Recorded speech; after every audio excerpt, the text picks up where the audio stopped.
તો public hearing જે GMDC ને હતી એમાં અમારા દ્વારા સ્થાનિક ક્ષેત્રે આવા બધા ઘણા બધા પ્રશ્નો રજૂઆત કરવામાં આવેલી. તો આ ગુરુજી શરદવાલા જે યુટ્યુબ ચેનલના માધ્યમથી જે પ્રાણ પ્રશ્નો જે અમારા છે એમનું નિવેડો આવે એના માટે આપ પણ આ ચેનલ જે છે એમને સબસ્ક્રાઇબ કરજો અને આ વિડીયોને શેર કરજો. લિયાકત અલી નોતિયાર લખપતથી એન્વાયરમેન્ટ ડેવલપમેન્ટ ટ્રસ્ટના પ્રેસિડેન્ટ તરીકે કાર્યરત છું.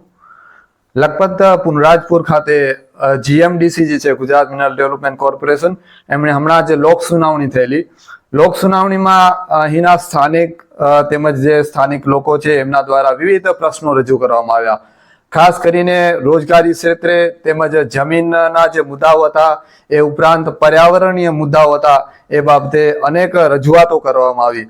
અમારા દ્વારા પણ લખપતના જે સ્થાનિક લોકો છે, જે આજુબાજુના જે લોકો છે એમના દ્વારા વિવિધ રજૂઆતો કરવામાં આવી.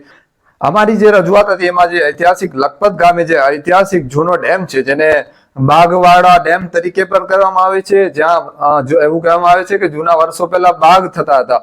તો એ બાગવાળો ડેમ એક જીવન જરૂરિયાત વસ્તુ છે અને એક જીવન ધોરણ છે લખપતનું, જ્યાં લખપતના મોટા પાયે જે ખેડૂતો છે એના ઉપર જીવન ધોરણ એમનું ચાલે છે. તો એ ડેમ બચી જાય અને એમનું ડેમનું આવ જે છે પાણીની એ આવ બંધ ન કરવામાં આવે. એ ઉપરાંત એનું જે ખોદાણ કામ છે CSR હેઠળ કરવામાં આવે એવી અમારી માંગ હતી. પણ એ બાબતે જે ચોક્કસ જે હતા પ્રશ્નો હતા એ અમારા દ્વારા રજૂ કરવામાં આવેલા, એ પ્રશ્નોના પણ અમને પ્રત્યુત્તર મળેલા નહીં. અને એ ડેમ જે છે એ લખપતમાં પ્રમોલગેશન ન થવાના કારણે એમને પણ એ ખ્યાલ નથી કે આ ડેમ જે છે એ જીએમડીસી ના નકશા અંદર આવે છે કે નથી આવતું. તો એ હકીકતમાં અમારે જે માહિતી મળી છે એ પ્રમાણે જીએમડીસી ના અંદરના ભાગમાં એ ડેમ જે છે અમારું જે છે એ આવે છે, પણ એ લોકો પાસે એ બાબતેની માહિતી ન હતી. પછી જે મારા દ્વારા જે ખાસ પ્રશ્નો રજૂ કરવામાં આવેલા એમાં એ હતું કે જે નાબેટ અને 2006 ની જે નોટિફિકેશન છે EIA રિપોર્ટ બનાવવાની, એમાં EIA રિપોર્ટ બનાવવાથી પહેલા એમાં જે બર્ડિંગ જે છે પક્ષીઓના જે રહેઠાણ વિસ્તાર જે છે અહીં સ્થાનિક સ્તરે જે પક્ષીઓ જોવા મળે છે એમનું આખું રિસર્ચ કરવાનું હોય છે. પણ એમને 3 મહિનાનું જે રિસર્ચ કરેલું કે જેમ કે જાન્યુઆરી, ફેબ્રુઆરી કે માર્ચ એવા સમયગાળામાં એમણે જે આખું રિસર્ચ કરેલું, કદાચ મને એવું લાગે છે મેં એમના જે રિપોર્ટ જે હતું એમનો અભ્યાસ કરેલું, સ્ટડી કરેલું, એમાં એવું જાણવા મળ્યું કે આમાં ઘણી બધી સત્યો રહેલી છે. કારણ કે ઘણા બધા એવા પક્ષીઓ છે જેનામાં નામ નાખવામાં આવેલા હતા, ઘણા બધા એવા મેમલ્સ પ્રાણીઓ છે એમના સમાવિષ્ટ કરવામાં નથી આવેલું.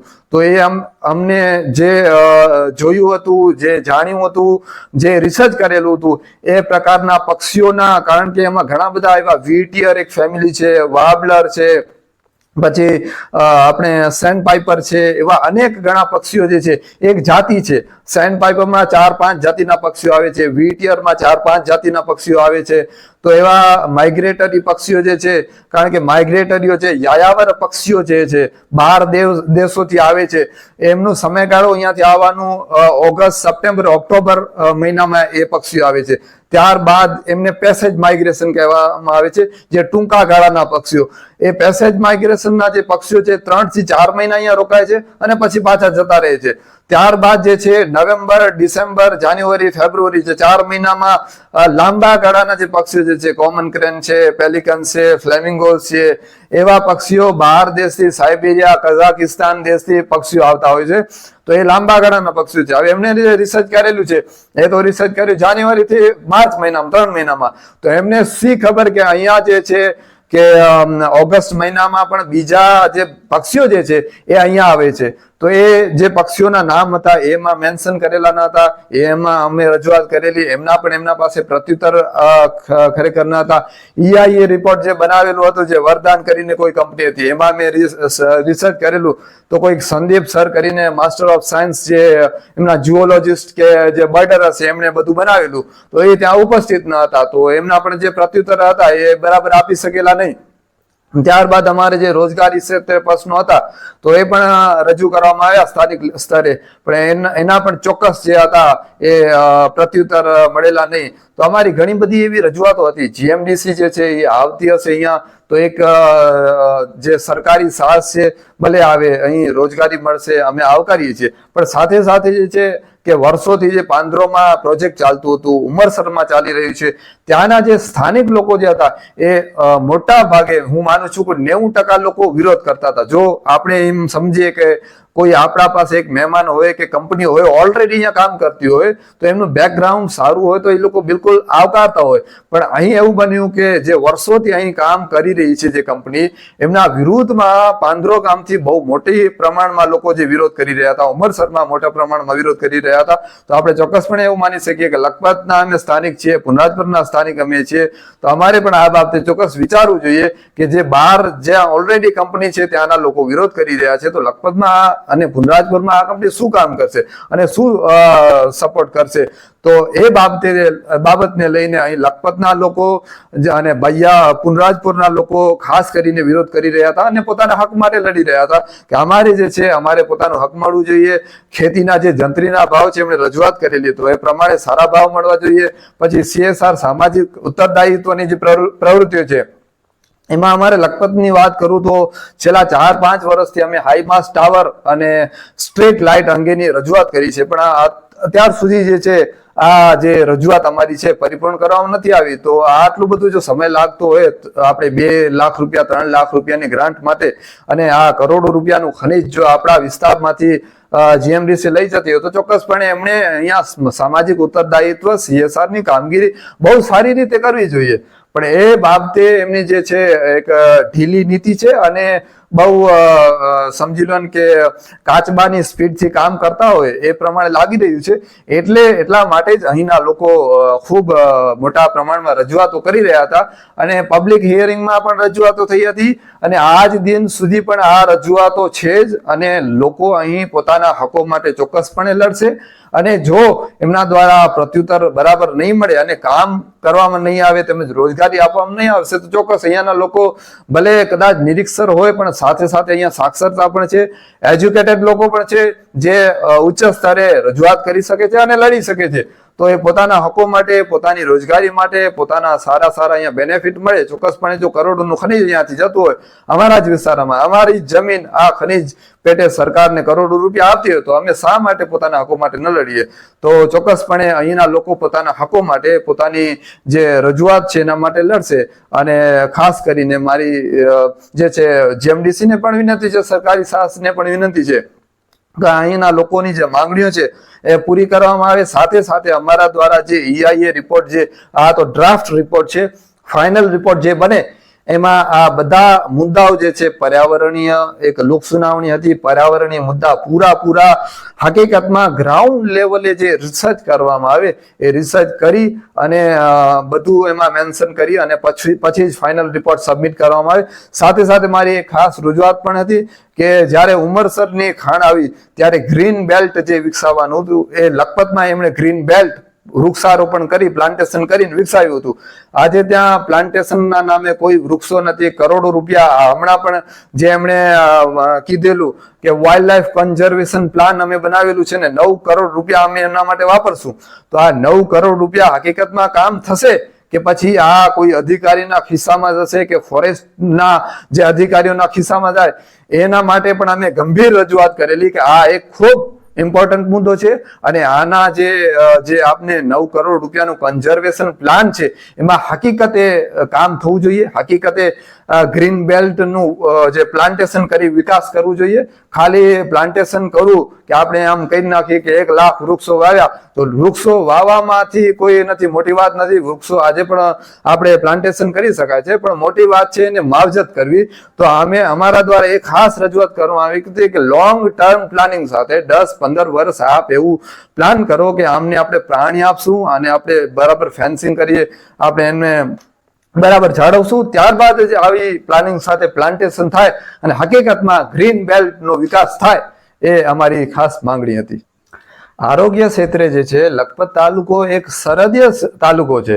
અહીંયાથી જે આરોગ્યની સુવિધાઓ જે છે કે સોનોગ્રાફી MRI છે કે બીજી જે ઇમરજન્સીની સવલતો જે છે અહીંયાથી ભુજ દયાપર જ્યારે આરોગ્ય કેન્દ્રમાં જઈએ તો ભુજ રિફર કરે છે. ભુજ અહીંયાથી 110 થી 20 કિલોમીટર અંતરે આવેલું છે દયાપરથી. તો ત્યાં જતા પહોંચતા 3 કલાક લાગી ગયા છે, 2.5 થી 3 કલાક. તો જો જીએમડીસી કરોડો રૂપિયાનું ખનીજ અહીંથી લેતી હોય તો એક મલ્ટી સ્પેશિયાલિટી હોસ્પિટલની અહીંયા ખાસ જરૂર છે. ગડુલી છે કે ગડુલી બહુ સેન્ટર થાય છે, અથવા તો દયાપર છે, દયાપર ક્ષેત્રે જે છે મશીનો વસાવવામાં આવે કે સોનોગ્રાફીની સવલત પૂરી પાડવામાં આવે, MRI છે, પછી બીજી જે ઇમરજન્સી જે સગવડો જે છે અહીં સ્થાનિક લેવલે જો આપવામાં આવે તો બહુ સારી વાત કહેવાય. તો જીએમડીસી પછી જ્યારે લોક સુનાવણી હતી ત્યારે એવી રજૂઆત કરવામાં આવી તો એમના દ્વારા પ્રેઝન્ટેશન બતાવવામાં આવેલા અને કહેવામાં આવ્યું કે ડાયાલિસિસ ક્ષેત્રે જીએમડીસી જે છે એ નખત્રાણામાં સેન્ટર રાખવામાં આવ્યું છે.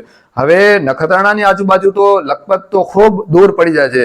લખપત જે ગામ પોતે છે નખત્રાણાથી 70 કિલોમીટર દૂર છે. તો અહીં ત્યાંથી પહોંચવામાં જ 1.5 થી 2 કલાક લાગે છે. તો જો ડાયાલિસિસનું જો સેન્ટર હોય તો એ દયાપર રાખવામાં આવે, ઘડુલી રાખવામાં આવે તો અહીંયા જે છે ઉમરસરનું પ્રોજેક્ટ છે, ફુલરા પહેલા પ્રોજેક્ટ હતો, પાંદરો હતો, હવે જ્યારે પુનરાજપુર લખપત પ્રોજેક્ટ શરૂ થવાનો છે, જ્યારે કરોડો રૂપિયાનું ખનીજ લખપત તાલુકામાંથી જતું હોય, આ વિસ્તારમાંથી જતું હોય તો જે ડાયાલિસિસ નું સેન્ટર છે નખત્રાણાથી ભલે નખત્રાણા પણ ચાલુ રાખો અને એક નવું જે છે ઘડુલીમાં કે દયાપરમાં ચાલુ કરવામાં આવે તો બહુ સારી વાત કહેવાય. મલ્ટી સ્પેશિયાલિટીની હોસ્પિટલની ખૂબ જરૂર છે, ખૂબ આવશ્યકતા છે.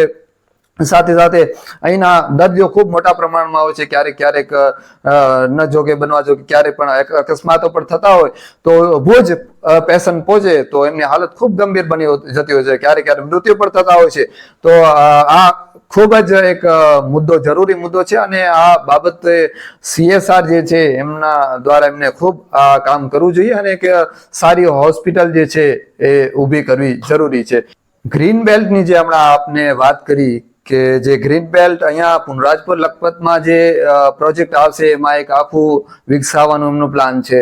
તો પહેલા જે અગાઉ જે ઉમરસરમાં જે પ્રોજેક્ટ હતું જ્યારે ત્યાંથી જમીનમાંથી જે માટી નીકળી અને જે એમણે પ્લાન્ટેશનની એક સાઇટ વિકસાવવામાં આવી હતી ત્યાં એમણે જે પ્લાન્ટેશન કર્યું અને ત્યારબાદ એમણે કાર્બોસેલ નાખી અને એ જે વૃક્ષારોપણ હતું એનું નાશ કરી નાખવામાં આવ્યું. ત્યારબાદ અહીંના જે સામાજિક જે કાર્યકરો હતા કે જે એક્ટિવિસ્ટ હતા એમના દ્વારા જે ઉપર લેવલે રજૂઆત કરવામાં આવી તો ખાણ ખનીજ ખાતાની જે નિગમની ટીમ હતી એ અહીં તપાસ માટે આવેલી અને તપાસમાં એવું એમના દ્વારા જે જીએમડીસી ના સ્થાનિક અધિકારીઓ હતા એમણે એવું કહેલું કે અહીં જે છે અમે એક સોલાર પેનલનું એક આખું ઊભું કરવાના છે અને એના માટે જે છે અમે આ બધું કરેલું. પણ હકીકતમાં એમણે ત્યાં મંજૂરી માટે કોઈ રજૂઆત આપેલી કે નહીં આપેલી પણ કોઈ સ્પષ્ટ નથી. અને જો મંજૂરી માટે જો ઉપર લેવલે એમણે લખ્યું હોય તો ત્યાંથી મંજૂરી હતી એ મળી જ ન હતી. એનાથી પહેલા જે હતું ગ્રીન બેલ્ટનું આખું જે કાર્બોસેલ નાખીને નષ્ટ કરવામાં આવેલું.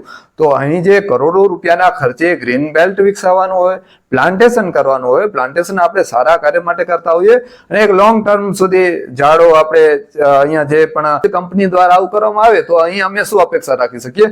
તે બાબતે પણ અમે ચોક્કસપણે પબ્લિક હિયરિંગમાં ખાસ રજૂઆત કરવામાં આવી હતી કે 10 વર્ષનું લાંબા ગાળાનું એક પ્લાન હોય અને વૃક્ષો વાવવામાં ખૂબ સહેલું છે પણ એમને જે માવજત કરવી અને એમાં મોટા કરવા એ ખૂબ મુશ્કેલ કાર્ય છે. તો એના માટે પણ અમને ખાસ એક રજૂઆત કરી હતી. તો પબ્લિક હિયરિંગ જે જીએમડીસી ને હતી એમાં અમારા દ્વારા સ્થાનિક ક્ષેત્રે આવા બધા ઘણા બધા પ્રશ્નો રજૂઆત કરવામાં આવેલી.